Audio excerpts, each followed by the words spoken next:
baby. 125 for the cocaine coupe, automatic watch trap going boom, Pyrex and pot collar, bleed, cookie straight drop, water whip the key, wrist hurt a lot, 13 the key, 32 the flop, Corvette, pulling off the light, fine shit cheap, double up the nice work, getting scarce, this another drop. When they through you get a better ticket, I come from the slums, I came up breaking bitches.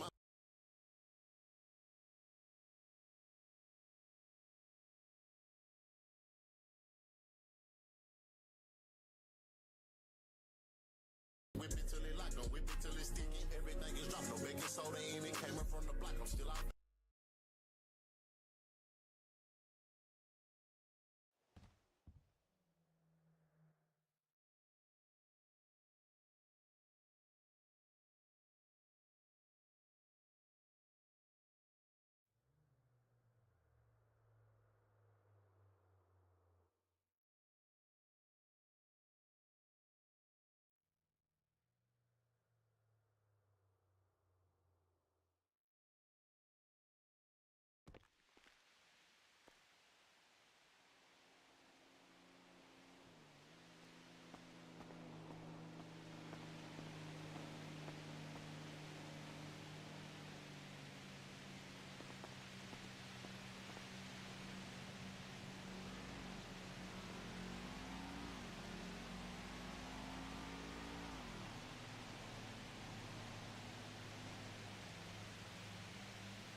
What started as a professional rivalry over who the best magician was turned into an all-out obsession when Criss Angel realized he was living in the shadow of David Blaine.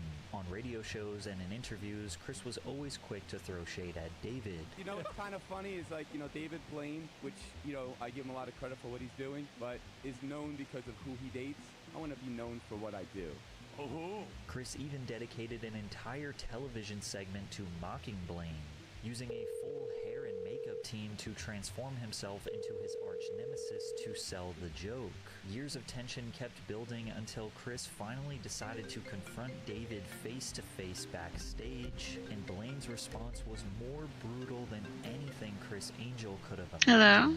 David Blaine had a vision for magic that no Hello? one else did at the time. Hey. Most magicians relied How's it heavily on going? visual spectacles, big sets, elaborate props, flashy costumes, and Hold on one exaggerated sec. theatrics designed to overwhelm This shit's the loud as audience. hell. David did the opposite. He wore plain clothes, was emotionless in the face, and gave small, focused crowds of people magic on the street. My bad, the TV was loud. Can you hear me now? Yeah, I can hear you good now. So how everything been? It's been okay. Okay. You got anything you want to sell? Some of these are oddies.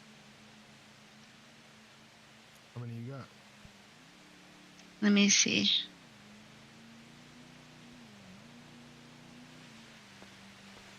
I think I got like 300.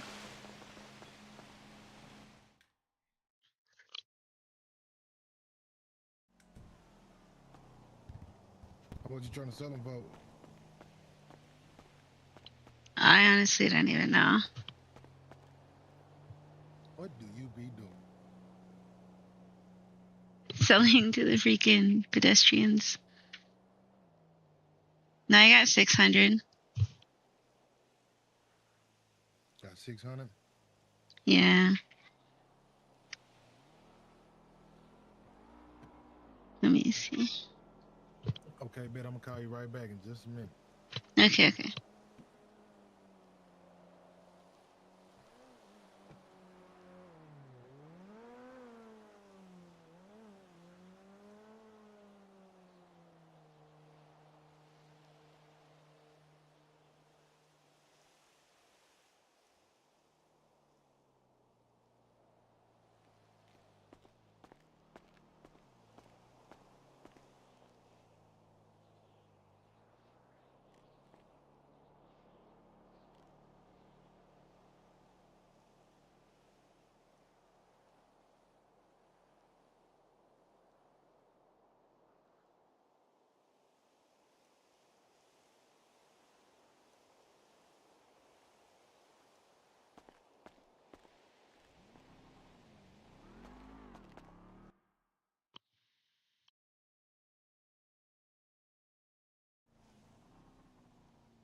man.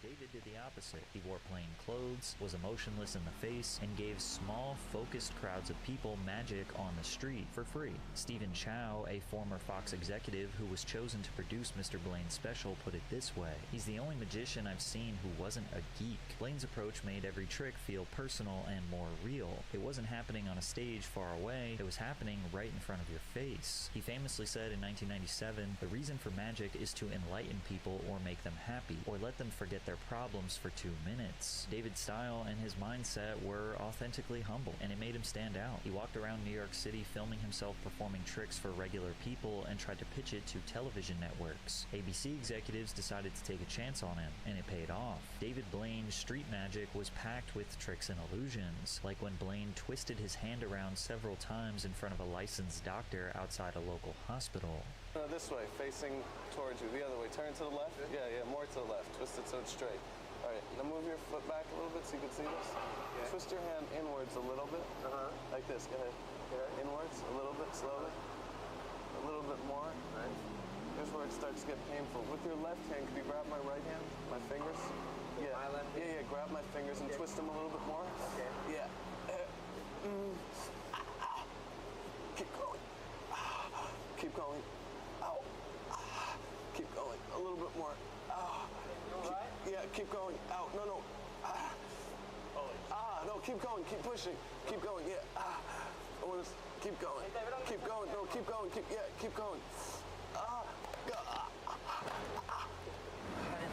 You hear that crack? The show became a resounding success not just because of the tricks, but rather the stunned responses from each small audience. 13. All right, 1, 2, 3.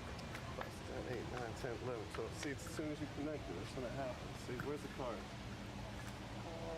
See what I'm saying? They switch it from hand to hand. That's what it is. Here, look, check it out. Watch like this. Ready? Look, watch. Watch this. Ready? Just watch this move. Look. No, look. Watch. Look. Here's the switch, right? It's right here, right? All right. See that? That's the move, right? Yo, I'm gonna give you something. Hold this. I got something for you, man. I got a little treat, like a present for you. Oh! I didn't even know.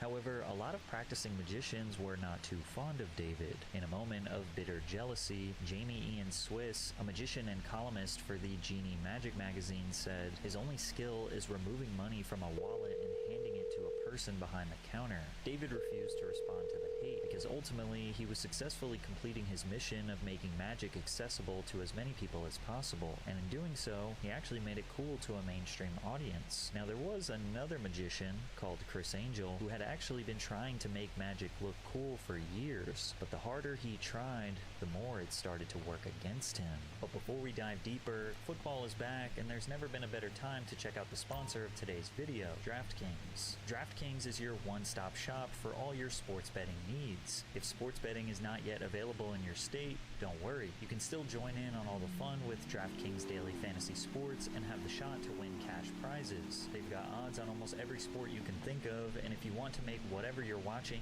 even more exciting, DraftKings has you covered. You can bet live on in-progress events right as they happen. Right now, DraftKings has a great offer. New customers bet $5 and get $200 instantly in bonus bets. Sign up using DraftKings.com/PatrickCC or use my promo code PatrickCC.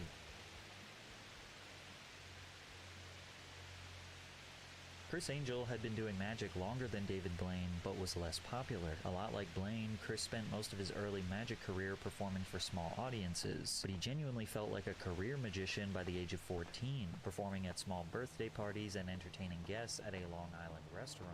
But his initial motivation to wasn't exactly as humble as David's. I felt this incredible sense of power that an adult didn't understand how it worked, but I did. In 1987, he launched a public access magic show called Hot Kicks. 20-year-old Criss looked and dressed like a Guns N' Roses tour groupie. In 1994, Angel made his primetime television debut in the ABC one-hour special, Secrets. Through the mid to late 90s, Criss appeared on various television specials and talk shows, using these spots to showcase his edgy, rock-influenced take on magic. He leaned heavily into the dark magician image. Gothic leather clothing and heavy metal soundtracks complemented the grungy aesthetic of the 90s. I thought magicians were very cheesy, quite honestly. I was much more about the generation of MTV, you know, Zeppelin, and you know, some of the 80s bands, and, you know, music and that culture and that vibe and that energy that you got